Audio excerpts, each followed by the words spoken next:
Hey friends, it's your boy Charles here. Now recently I did video generally talking about the series Project Cryptid from Ahoy Comics. And I am really a big fan of it. If you like shows like Mysteries at the Museum or Finding Bigfoot, this is a series very much for you where it's a different cryptid.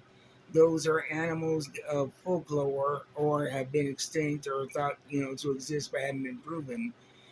And not only is it a different cryptid every story, but it's a different genre of storytelling every story. It's different writers. It's a different look, different feel that matches that particular cryptid and that particular story. And you get 2 to 3 stories per book, at least two.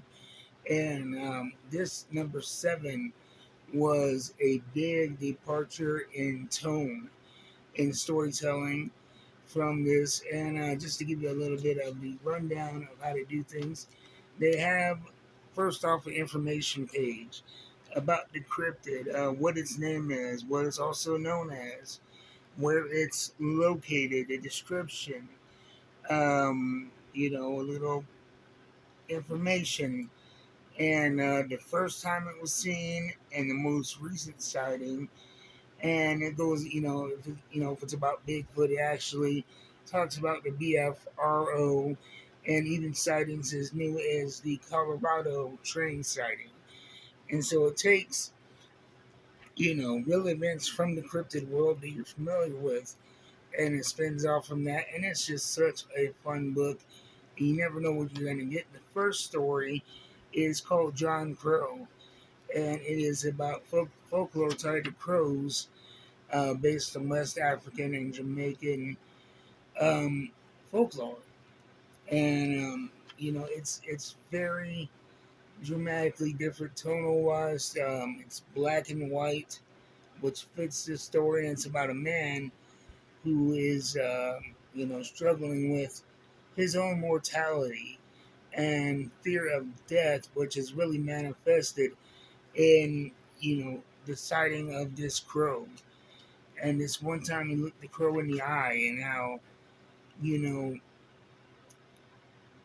and it really ties into, like I said, it's just about mortality and fear of death, and even ties into, him being of Jamaican descent, trying to keep his head down and lay low in these trying times, police brutality and gang violence, and yet in the end he succumbs to the crow, so to speak.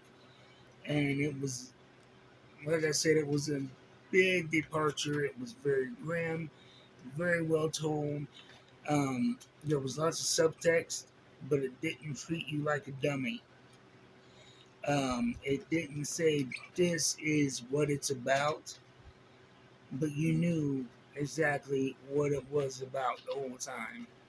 It was abstract, yet it made perfect sense what the authors were going for. I really dug it. And then the next story was more visual than anything, and it features Bigfoot and kind of that's called The Monster in the Window. And it's really mirrored between two families, a human family and a family of Bigfoot. And they're out and about, and the human family sends his kids off to collect twigs for a fire. The Sasquatch sends his family to collect berries, and they come across this window and they see each other. And, both are equally freaked out. And like I said, it's like this mirror image story where the dialogue and the panels really mirror each other, except you have a Sasquatch on one side, the human on the other.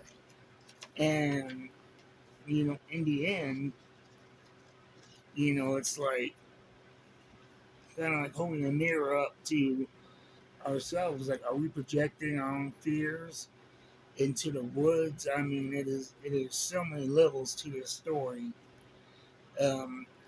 Wonderfully written, and then there is a mostly Let's see. You go to the back here. It's like a little poem about Nessie and Bessie, and so there's something in this series for everything. But like I said, I like that these two darker stories and these two more introspective stories be put together, and it makes for not just a great story individually, but it makes for a great book. Project Cryptid number 7 so far stands out from the rest as a book. I can't suggest it enough. If you like cryptids, if you like mysteries, check it out. Ahoy Comics, get it at your local comic book store. And if you don't have a local comic book store, I always suggest my friends at Coffee and a Comic. They always have great deals on comics, shipping. I pay a shipping subscription. $23 a month gets me boxes sent out weekly of all of my pull box orders. And you can see every once in a while when I do my unboxings, the care that they're shipped with, everything is safe and secure. And if there's damage, you'll get either a replacement or a refund for the damaged item. No hassle, no fuss, no muss. Go check them out. Tell Jeff I said hi. Anyway, that's been Project Cryptid number 7. I'll see you next time. Until then, keep reading them books. I am out.